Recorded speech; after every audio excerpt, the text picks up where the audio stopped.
Hey everyone, welcome to my YouTube channel and this is Bakar Riaz, currently first year MBBS student in UCMS Delhi. If you are new here, consider subscribing to my channel. This will be of great help. तो आज की video का topic है कि मैंने अपने physics में NEET 2018 में जो कि 50 स्कोर किया था आउट ऑफ 180, वो मैंने नीट 2019 में यानी एक साल के गैप में 160 यानी 50 टू 160 110 मार्क्स का स्कोर 110 मार्क्स का जो गैप है वो कैसे फिल किया था और मैंने अपने फ़िज़िक्स के डर को कैसे दूर भगाया था अपने फ़िज़िक्स के डर को। मुझे सच बताऊं तो फ़िज़िक्स में इतना डर लगता था जितना आप लोगों को भूत से भी नहीं लगता होगा। मुझे इतना डर लगता था फ़िज़िक्स से 11th 12th में। और 11th में मेरे सिर्फ 55 मार्क्स आए थे 100 में से। 11th क्लास के जो सब्जेक्टिव असेसमेंट होता है CBSE का। देन उसके बाद क्या हुआ था, मैं आपको स्टार्टिंग से बताता हूँ पहले अपनी स्टोरी।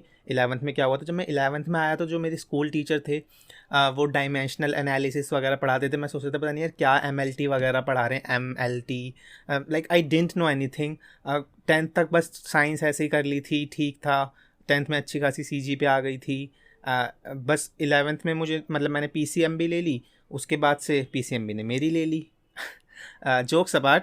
तो 11th में जब मैंने फ़िज़िक्स में जब फिज़िक्स की क्लास होती थी तो मैं बहुत बोर होता था उस क्लास में। मुझे कुछ समझ नहीं आता था स्कूल टीचर क्या पढ़ा रहे हैं। कभी डायमेंशनल एनालिसिस, काइनेमेटिक्स थोड़ी बहुत पढ़ी थी 9th में, 10th में तो समझ आती थी। उसके बाद जब रोटेशनल आया तब तो दिमाग ही ख़राब हो गया था। तो इन सब चीज़ों को मैंने कैसे इन सब चीज़ों के डर को मैंने कैसे ओवरकम किया, आज हम इस वीडियो में यही वाली बात करने वाले हैं। So let's get started.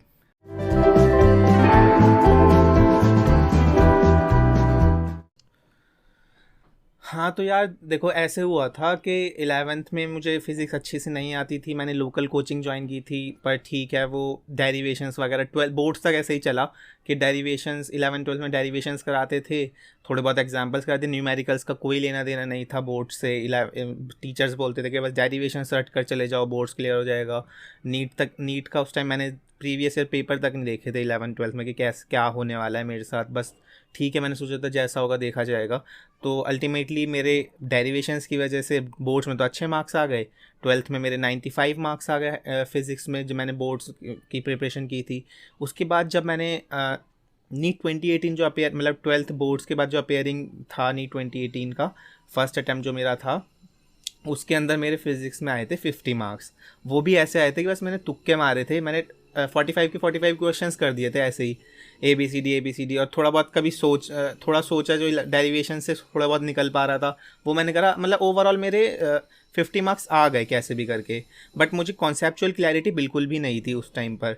फिर नीट 2018 में ओवरऑल मेरे 400 मार्क्स आए थे। वो तो बायो की वजह से आ गए थे, बट फिज़िक्स में तो सिर्फ 50 मार्क्स थे। तो मैंने सोचा यार नई फिज़िक्स को करना है इस साल के। जब मैंने ड्रॉप लिया था, फर्स्ट ड्रॉप नीट 2019 के लिए, तो मैंने सोचा कि नहीं इस बार फिज़िक्स करनी है, अच्छे से करनी है। मैं आपको एक बात बता दूं कि केमिस्ट्री में जैसे केमिकल काइनेटिक्स चैप्टर में RDS होता है ना, रेट डिटरमाइनिंग स्टेप, ऐसे ही नीट में physics is RDS, rank determining subject. जो रैंक आपकी डिटरमाइन होगी कि आप बाकी बच्चों से कितना ऊपर जा रहे हो, फिज़िक्स का स्कोर ही मैटर सबसे ज़्यादा करेगा उस चीज़ में। बायो में सब 300 ले आएंगे, केमिस्ट्री में सब 120 130 से ऊपर या 150 से ऊपर ले आएंगे। बट फिज़िक्स में बहुत कम बच्चे ला पाते हैं 150 से ऊपर। तो मेरा टारगेट ये था कि मुझे 150 प्लस करना है अपना एक साल के अंदर अंदर स्कोर। तो मैंने क्या क्या स्ट्रैटेजीज़ अपनाई थी। सबसे पहले मैं आपको बता दूं कि NCERT मेरे हिसाब से पढ़ने की ज़रूरत नहीं है। अगर आपको लगता है कि आप NCERT पढ़ो तो उसमें सिर्फ NCERT में points to ponder blue boxes होते हैं हर चैप्टर के एंड में, आप वो पढ़ सकते हो, वो फ़ायदेमंद रहते हैं। बट वो तब फ़ायदेमंद रहते थे, मेरे टीचर्स ने बताया था कि जब एम्स में असर्शन रीज़न आते हैं तो पॉइंट्स टू पॉन्डर से आते हैं, तो आप वहाँ पर पॉइंट्स टू पॉन्डर पढ़ोगे तो फिर वहाँ फ़ायदा करते थे। बट अब एम्स जो है डिज़ोल्व हो गया, अब नीट ही होता है सिर्फ। तो नीट में आप मेरे हिसाब से ज़रूरत नहीं है फ़िज़िक्स में NCERT करने की। सेकंड मैं बताता हूँ कि आपको मैंने वीडियो लेक्चर्स से ही पढ़ा था यूट्यूब पर। फ़िज़िक्स वाला सर अलख पांडे सर, वो मेरे गुरु रहे हैं पूरे ड्रॉप ईयर में। मैंने उनसे नोट्स बनाए, उनके शुरू 11th क्लास से लेकर 12th क्लास तक मैंने सारे चैप्टर्स फिज़िक्स के उनसे ही किए, नोट्स बनाए। जो मैंने बुक्स इस्तेमाल की थी, मैंने स्टार्टिंग में SC वर्मा ट्राई की, बट SC वर्मा मेरे सर के ऊपर से जा रही थी, मुझे समझ नहीं आ रहा था कुछ भी। तो मैंने क्या किया, मेरे पास एलन मॉड्यूल्स थे फिज़िक्स के, जो कि मैंने आपको लास्ट वीडियो में बता चुका हूँ कि मैं अब गिव अवे करने वाला हूँ उनका। तो अगर आपने वो वीडियो नहीं देखी तो जाकर मेरे चैनल पर वो वीडियो भी देख लो। उसका रिज़ल्ट 14 नवंबर को होगा और 10 नवंबर तक एंट्रीज़ हैं उसकी। तो एलन मॉड्यूल्स थे मेरे पास फिज़िक्स के, तो मैंने एलन मॉड्यूल्स धीरे धीरे लगाने को स्टार्ट किए। जो सर फिर अलख पांडे सर मेरे फिज़िक्स के एग्जाम्पल्स कराते थे वो मैंने ट्राई किए। तो ऐसे धीरे धीरे करके मुझे फिज़िक्स में थोड़ा सा कॉन्फिडेंस आने लगा। बच्चे क्या गलती करते हैं कि कॉन्सेप्ट्स उनके क्लियर नहीं होते हैं, बट वो डायरेक्ट एमसीक्यूज़ पर जंप कर जाते हैं। आप लोगों को वही नहीं करना है। ये मेजर मिस्टेक मैं आपको बता रहा हूँ फिज़िक्स में। मेरे कैसे 50 to 160 मार्क्स आए थे कि आपको कॉन्सेप्चुअल क्लैरिटी पहले एक कॉन्सेप्ट में होनी चाहिए, एक टॉपिक में होनी चाहिए, तब जाकर आप उसके एमसीक्यू लगाओगे। और उसको करने के लिए आपको फार्मूला पता होना चाहिए, आपको उस फार्मूले उस टॉपिक में क्या कॉन्सेप्ट है, फिर उसके बाद आपको उसमें फार्मूला क्या है उस टॉपिक्स के, फिर उसके बाद आपको इलस्ट्रेशंस यानी एग्जांपल्स करने हैं, सॉल्व एग्जांपल्स करने हैं। उसके बाद ही आपको एमसीक्यूज़ पर जाना है, ठीक है, अनसॉल्व्ड एमसीक्यूज़ पर।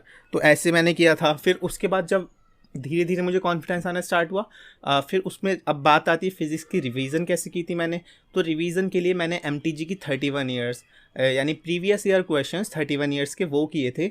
वो बहुत फ़ायदेमंद रहे थे मेरे लिए। लास्ट टाइम पे जब मेरा मार्च में मेरा सिलेबस ख़त्म हुआ था, स्टार्टिंग में ही, तो हाफ मार्च और अप्रैल मेरे पास था पूरा। मेरा नीट 6 मई को या 5 मई को होने वाला था। तो मैंने पूरे अप्रैल और हाफ मार्च इसमें मैंने सिर्फ प्रीवियस ईयर क्वेश्चंस किए थे। वो बहुत फ़ायदेमंद रहे थे। और कुछ बच्चे जो बोल रहे हैं कि एलन मॉड्यूल्स मेरे से पूछ रहे थे कि एलन मॉड्यूल्स हमारे पास नहीं है, तो मैंने उसकी पीडीएफ भी आपको टेलीग्राम चैनल पर प्रोवाइड कर रखी है। तो डिस्क्रिप्शन बॉक्स में टेलीग्राम चैनल की लिंक है, जिसने ज्वाइन नहीं किया वो ज्वाइन कर लेना, ठीक है। वहाँ पे आपको एलन के फिज़िक्स के मॉड्यूल्स मिल जाएंगे पीडीएफ फॉर्म में। आप वहाँ से क्वेश्चंस कर लेना, वहाँ से आप उसकी थ्योरी पढ़ लेना। और फिज़िक्स वाले सर ने तो फ्री लेक्चर्स डाल ही रखे हैं अपने यूट्यूब चैनल पर, तो आप वहाँ पर जाके उनके नोट्स बना सकते हैं, आप उनसे बार बार समझ सकते हैं, ठीक है।